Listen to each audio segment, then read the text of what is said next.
In today's lesson, the students will be learning to describe observable features of living things and their environments. The lesson aligns with the focus areas 1.4 and 3.4 of the Australian Institute for Teaching and School Leadership by incorporating a range of resources including technology as well as using terms from local Indigenous languages. By doing so, all students will be provided with equal opportunity to understand and participate in the lesson to the best of their ability. The lesson's three learning intentions are: students will understand the term features, students will be able to group animals with similar features, and students will use reasoning to link animal features to specific environments. Through a range of assessment and feedback, the teacher will be able to assess if students have met the success criteria of identifying a feature, grouping animals according to features, and linking animal features to their environments.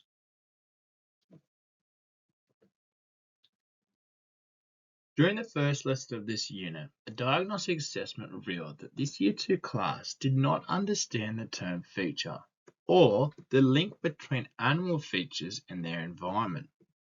The class has two students who have diverse learning needs. BC has a hearing impairment which can affect his ability to understand and participate in class activities. JK is autistic and can experience sensory overload with loud noises and movement in the classroom. JK also struggles to sit still on the floor for extended periods of time. A range of teaching strategies are used in this lesson to support student participation and allow the students to successfully understand lesson content and outcomes. Explicit teaching is used throughout the lesson, which allows the students to confidently understand what is expected of them, as well as help them concentrate on specific skills and concepts being delivered. The introduction of the lesson explicitly explains what the learning intentions are, followed by an explanation of what is a feature.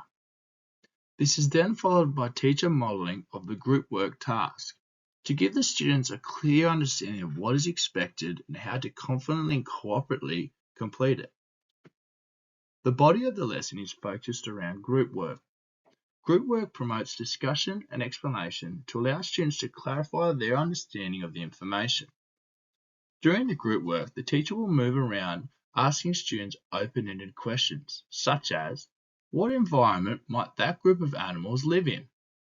Open-ended questions promote group discussion and peer support, as well as an informative tool for teachers to grasp the students' level of understanding. The conclusion of the lesson involves the use of ICT. The use of ICT allows students to effectively access, create, and communicate ideas and information.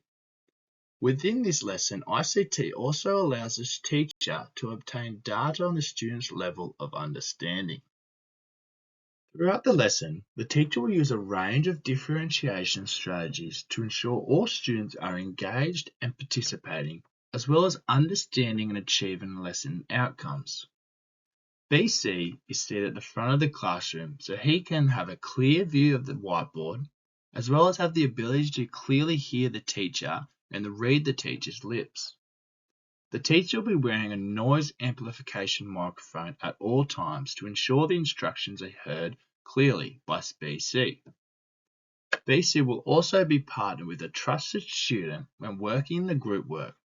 This process change allows BC to be supported by a peer if he is struggling to hear other students or is not being heard himself. As explained by Callum, group work can be an effective tool when supporting diverse learners. BC will also be monitored by the teacher throughout the lesson to ensure he is participating and understanding. JK will be supported by an SLSO throughout the lesson.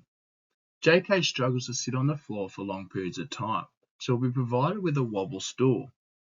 This process change allows JK to be seated with the class and still participate in the explicit teaching. JK has sensory overload when faced with loud noise and movement. To overcome this challenge, he will be provided with the noise-cancelling headphones when working in the group work. This process change allows him to still participate in group work without becoming overwhelmed. Depending on the physical and mental state of JK throughout this lesson, he will be given options as to his level of participation.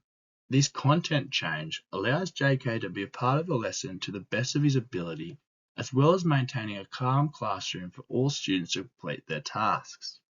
As noted by Zepke and Leach, teachers need to challenge diverse learners in their educational experience, but only challenge them as far as they can go. Throughout this lesson, a range of assessment and feedback strategies have been used to provide the students with feedback, as well as provide the teacher with data on the level of understanding of each student.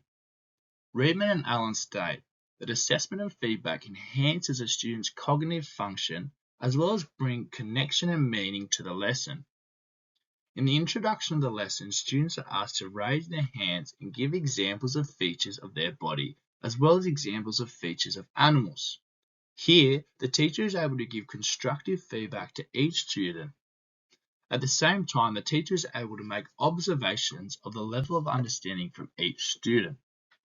The body activity involves group work. Here, the teacher will be making anecdotal notes of the level of participation and understanding of each student as they walk around.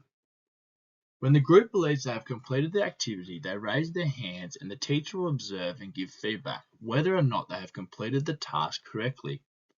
If the students have completed the task, they have then do a thumbs up or thumbs down feedback if the group worked collaboratively. As stated by the APST, student engagement should be the focus for planning assessment. The final activity of the lesson is a formative assessment activity on the iPad. This assessment for learning activity allows the teacher to see the level of content understanding of each individual student, providing valuable data that can be used to guide future teaching.